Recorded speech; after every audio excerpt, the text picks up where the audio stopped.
po jako akawuwo. Tujja kugenda nti nzibe emmere y'abantu ngende bansibe mu kkomera lyabwe. Abatuuze abawangalira ku mwalo gw'ekatosi mu disitulikiti y'e Mukono beekozeemu omulimu mu nkola eya bulungibwansi okuzimba akadukulu k'abaana abato abali wansi w'emyaka 18 kasookedde ddala e Mukono ng'emu ku nkola y'okwongera okulwanyisa obumenyi bw'amateeka ate n'okukuuma eddembe ly'abasibe nga tebafuutiikiddwa mu budukulu. Twakitunuulira nga abakulembeze b'ekitundu mu mbeera gye tulimu.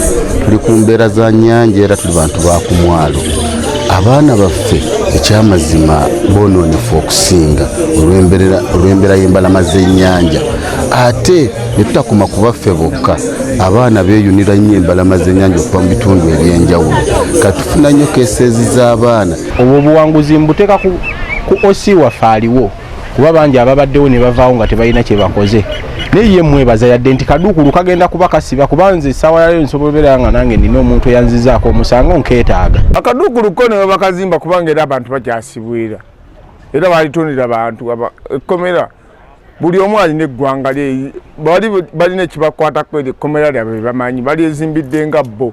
Okusinziira ku ssentebe w'ekitundu kino Omulangira Walugembe yategeeza nga abatuuze beekozeemu omulimu okukungaanya ebikozesebwa mu kuzimba ebikozeseddwa mu mulimu guno. Tulina sisitimu y'abagisu abasala embalu. Eno tulina okusala embalu abaana babula abalonzi era muyitiramu n'ababi. Kati ekkuumiro eryo tulikoze nga siri abamenyi b'amateeka bokka wabula n'abalondeddwa nti tetulina kifo kya nkalakkalya oluusi we tubateeka. Kati ate babeerako eno ne tubateeka mu mbeera ffe gye tulowooza nti ejjo bazza mu layini n'amanya nti ekatosi eno bw'onaazannyirayo waliyo ekkomera. Walugembe ayongerako ng'akadukulu kano bwe kagenda okuyambako ku kusoomooza okubadde mu kitundu kino okuva ku baana abataayayiza ku mwalo guno. Ebiseera ebisinga abantu abo abaana badduka mu bazadde baabwe mu ngeri emu oba endala. Engeri gye tulinaanye ennyanja omwana ne bw'abeera e Busiya nga yawulyako taata w'omuto nti ali ku ddamba asobola okudduka e Busiya n'ajja wano, naye nga mu kujja wano ate wetteeka omuteekeramu embeera y'empisa oba oli awo okumukuuma okumuteeka mu layini asobole okujja mu banne. Okusinziira ku OC wa Katosi Police Station Fawzi Cox Ari ategeeza nga kino ekikoleddwa bwe kigendereddwamu okutumbula omutindo gw'ebyobuyonjo mu makomera ate nga ly'ekkomera ly'abatto erisookedde ddala e Mukono. We had a cell but it was very narrow.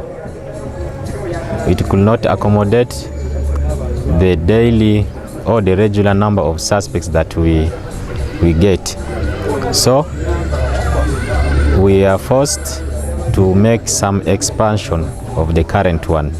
Secondly, the old one did not have any toilet facility inside, which is very dangerous. Bw'abadde aggula w'akadukulu kano RPC wa Kampala East SP Musani Michael ngono yakiikiridde omuduumizi wa poliisi mu Kampala n'emiriraano atendereza enkolagana eya poliisi n'omuntu wa bulijjo mu kulwanyisa obumenyi bw'amateeka mu kitundu kino. Security etandikira kumwe. Without the community, police will do very small things. So I want to thank you, the OC, and request you that maintain